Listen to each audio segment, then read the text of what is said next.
বিশ্ব রাজনীতির দুই পরাশক্তির ঐতিহাসিক আলোচনা ঘিরে সরগরম আন্তর্জাতিক মহল। দীর্ঘ প্রতীক্ষার পর মুখোমুখি বৈঠকে বসেন চীনের প্রেসিডেন্ট শি জিনপিং এবং মার্কিন প্রেসিডেন্ট ডোনাল্ড ট্রাম্প। দুদিনের শীর্ষই আলোচনায় উঠে আসে ইরান সংকট সহ তাইওয়ান ইস্যু এবং বৈশ্বিক নিরাপত্তার বিষয়গুলো।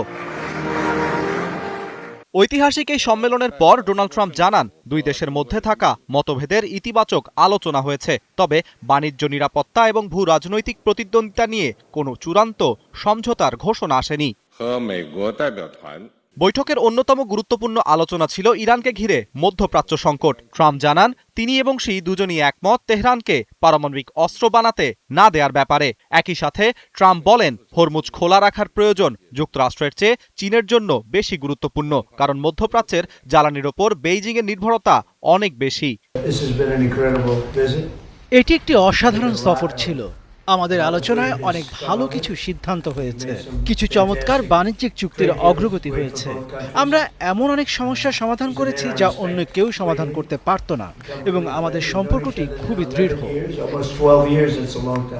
শি এবং ট্রাম্পের মধ্যে আনুষ্ঠানিক আলোচনা সম্পর্কে চীনের রাষ্ট্রীয় গণমাধ্যম বলছে, শি এই সফরকে ঐতিহাসিক ও যুগান্তকারী সফর বলে অভিহিত করেছেন।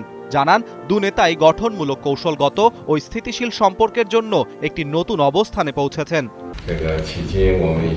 এখন পর্যন্ত আমরা আমাদের দুই দেশের মধ্যে একটি নতুন সম্পর্ক স্থাপন করেছি, যা একটি গঠনমূলক ও কৌশলগত সম্পর্ক।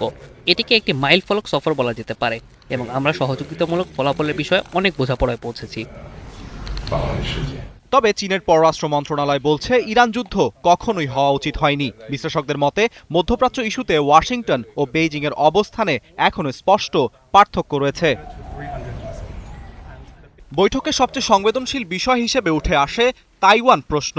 শি জিনপিং ট্রাম্পকে সতর্ক করে বলেন, তাইওয়ান ইস্যু চীন যুক্তরাষ্ট্র সম্পর্কের সবচেয়ে গুরুত্বপূর্ণ বিষয় এবং এখানে সামান্য ভুল অত্যন্ত বিপজ্জনক পরিস্থিতি তৈরি করতে পারে।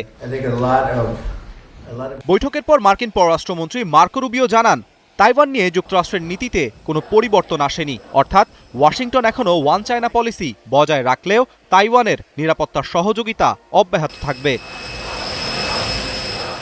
আরাফাত ইসলাম, ৭১।